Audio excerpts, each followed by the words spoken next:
The policy used to be to leave everything open, that the animals could move from one place to another. Today it's about putting up fences and electricity around private reserves or parks to protect the animals, whose population continues to decrease all the time.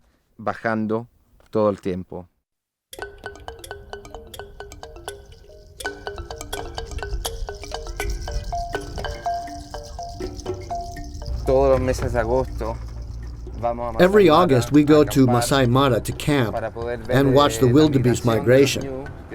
More than 1.5 million wildebeest in a constant movement between southern Tanzania, the Serengeti, and Masai Mara in Kenya. It's a truly amazing spectacle. Bastante impresionante.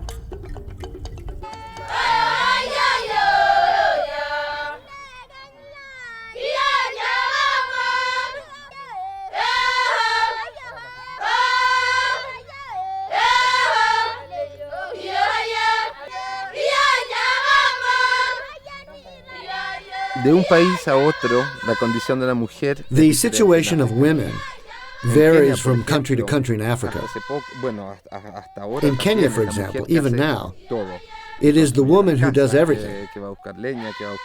Builds the house, looks for firewood or water, does all the work. The men drink beer, spend the women's money. It is the woman who works the land, who goes to market. It's the woman who makes the food, who starts the fire. But this is changing a little bit in Kenya.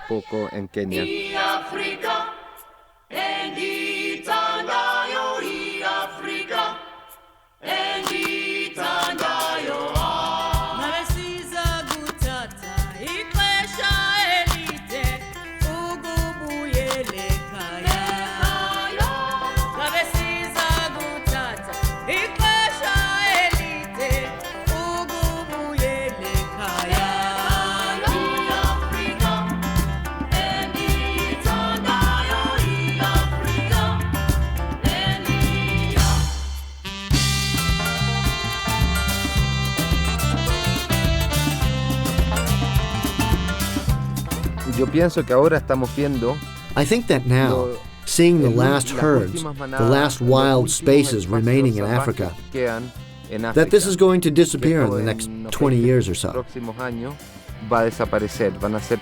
They're going to be closed parks where you'll go in, a little like Jurassic Park to see dinosaurs. We're going to come to see elephants.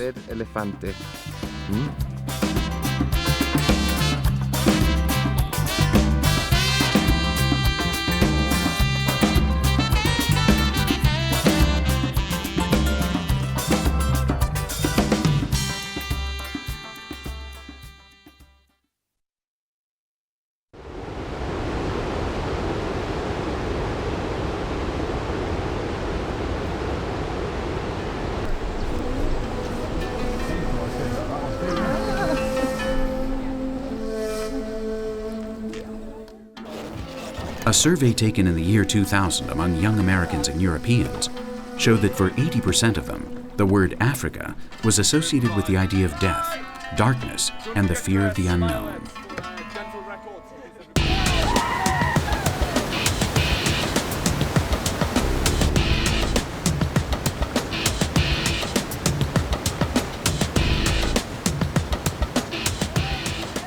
Despite the fact that there are no more blank spaces on our maps, for Western whites, Africa continues to represent a space for fantasy and the romanticism of great expeditions, a land reserved for the true adventurers.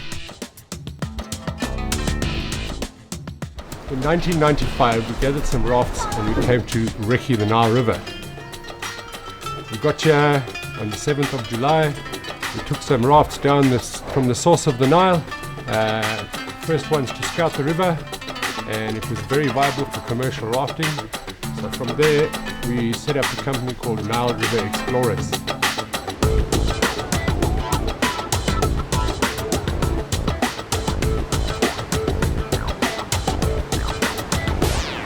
Fantastic commercial rafting here.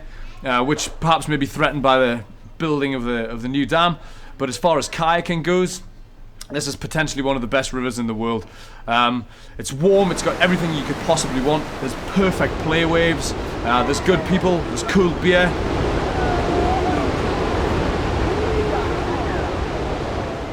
A lot of us to do with lifestyle, and also we're quite adventurous at nature. By nature, the guys who work for us, so you always try and find your piece of paradise. And we found it on the Nile.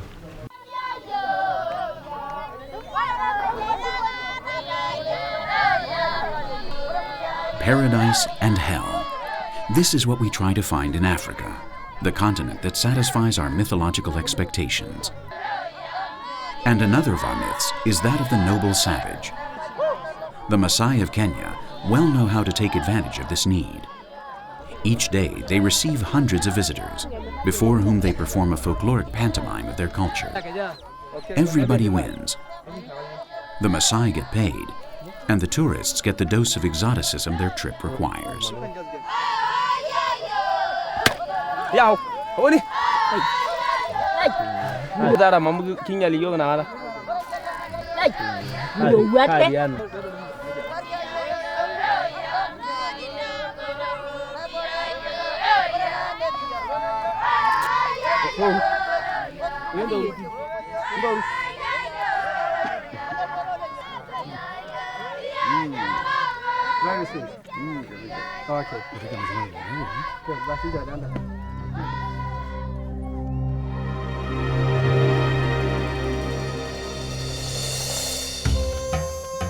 But appearances are deceiving. We're not so adventurous as we would like to believe. Africa is the least visited continent on the planet. Of the 600 million tourists who traveled during 2002, only 28 million chose Africa as a destination. And of these 28 million, 98% traveled along conventional routes to overcrowded destinations such as Kenya or Egypt. How many times have we seen these images of the great herds of wildebeest and zebras crossing the Mara River during their annual migrations? This is how the scene is experienced in real life.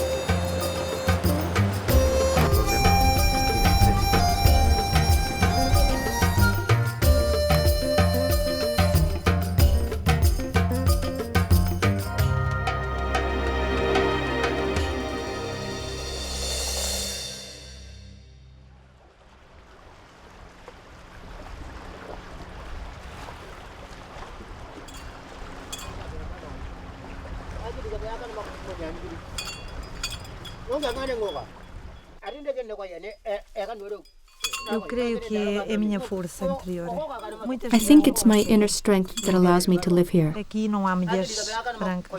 Many women can't manage. Here there are no white women. Some Guineans went to the Soviet Union to study and married Russian women to get out of the country. But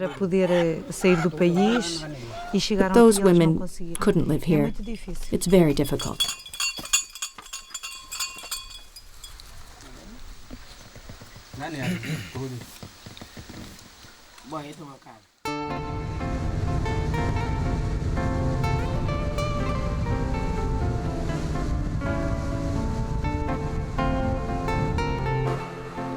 Dora Souza came to the Bijagos Islands in 1994. She came with her husband and 2 daughters with the intention of settling.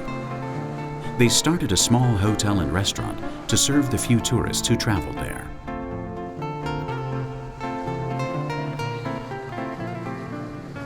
The Bijagos Islands are some 70 miles from the coast of Guinea. There is hardly any public transport, and of the close to 50 islands in the archipelago, only a few are inhabited by tribes in a society organized completely independently, and where tradition prevails in social relations. People live mainly from the sea.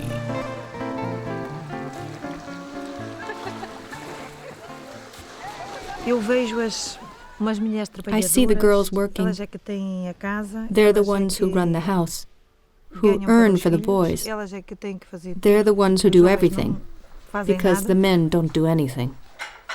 Gloria and Susana are Dora's daughters. They grew up in Africa. They don't have other white girls around them. Their games, their school, their stimuli, and their dreams are marked by a world very different from the one they come from.